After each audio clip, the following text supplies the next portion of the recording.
Welcome back to Fun with Guns, and today we're taking a look at a field grade M1 Garand or Garand through the CMP program. I picked this guy up recently through the Civilian Marksmanship program, which is a program where you can get certain historic rifles, American rifles, that have gone through the CMP, been reworked, made sure that they're all good to go, and sold back to the civilian market. So this is just an example of the traditional M1 Garand. Nothing fancy. This is a field grade, and I am definitely not an expert on these. I just wanted to put out a quick video to show this guy off a little bit and go over the works of it. So the M1 Garand, it was developed by M1 Garand, a Canadian, and I believe it was adopted by the military in the late 1930s, and it replaced the 1903 Springfield.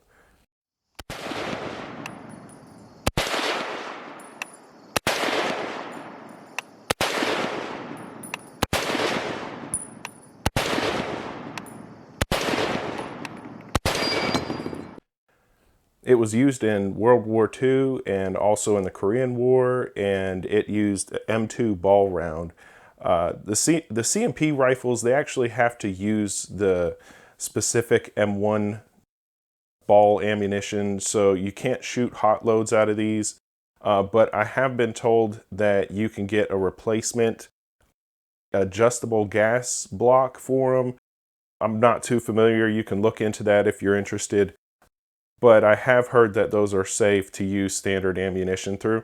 So that's pretty cool. But if you're just keeping it bare stock, like I have, I just picked up some PPU M1 30-06 ammo, and this does shoot the 30-06.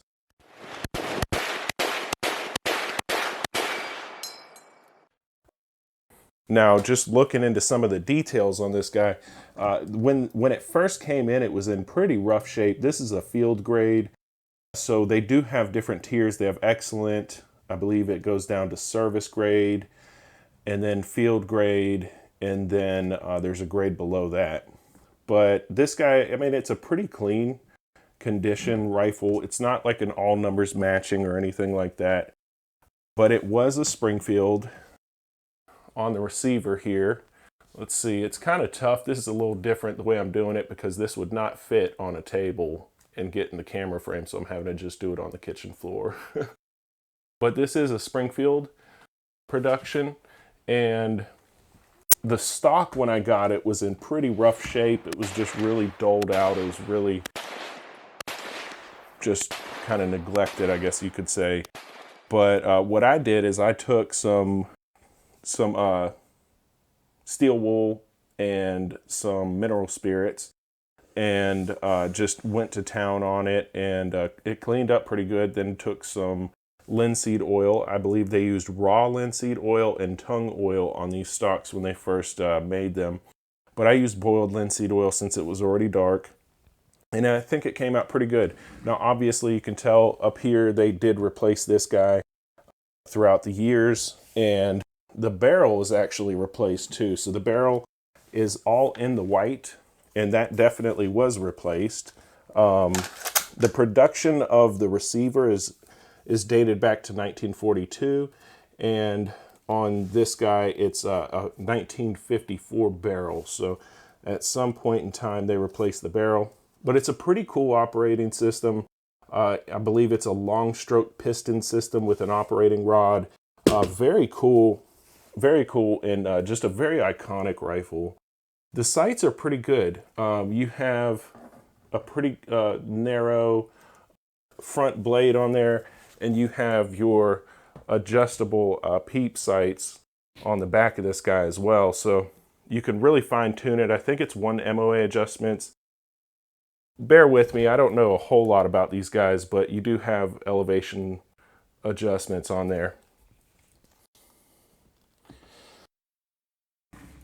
Now, of course, you do have some sling attachment points along the rifle, and it does take a clip. It takes an 8-round clip, so you would load those up, and of course, if you're familiar with this system, it does have the ping. I'll be rolling in footage as I go through it and show you like the ping and some slow-mo and stuff like that.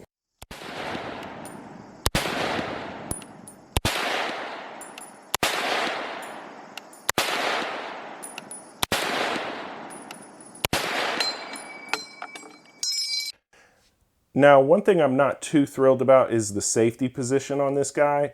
It's right here in the trigger guard, so you would push it back to put it on safe, and you would have to push it forward to take it off of safe. So it's not really maybe up to today's standards for safety, but at the time it did work.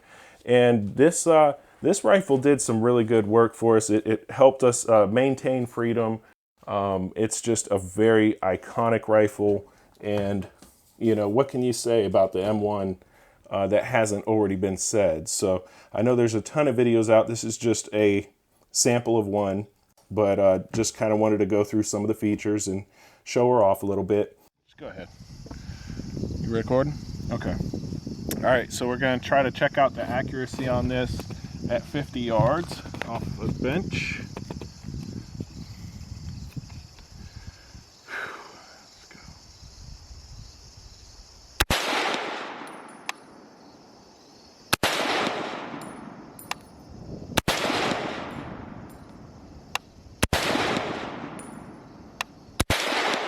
All right, let's go down there and check it out. Let's walk down there with me.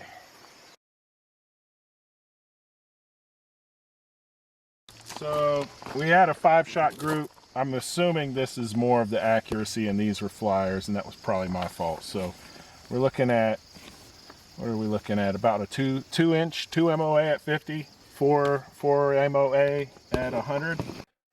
Another cool thing about the clip is you have this button here. If you have an empty or full magazine and you want to get rid of it before the gun's empty, you can push that button, it'll pop it out and eject it. So if you're at the range, you want to make it clear, you can pop your clip with your rounds out with that button. But yeah, it's just a really cool operating system on this guy. You have your operating rod and your long bolt, and the bolt does rotate. But yeah, just this is a quick rundown, and I'll throw in some footage too so you guys can see her in action and stuff. But once again, thanks for viewing, guys. Just wanted to show off this old gem. It's a piece of history that I definitely appreciate. I'm sure you guys do too. And yeah, hopefully we can get some more of these in. I know they're pretty much all sold out in the CMP except for excellent grade right now. But you could pick them up on Gunbroker in different places, and hopefully they will get different batches in. That's how the CMPs usually work throughout the years, is they'll get batches in, they sell out, then they get more batches in. And another thing you can do is you can actually go to the CMP stores. They have ranges and they have storefronts where you can actually purchase these, and you can hand pick your own, which is what I would suggest to do. So if you'd like to, go ahead and check out their website and see if you want to pick one up. They're pretty decently priced, and for what you get a really cool piece of history. So here's to the M1 Garand. Thank you for all the soldiers that used these and kept our freedom. And thank you to John Garand for making this, and to this rifle. It's just a testament to show what humans can do when we need to fight for freedom.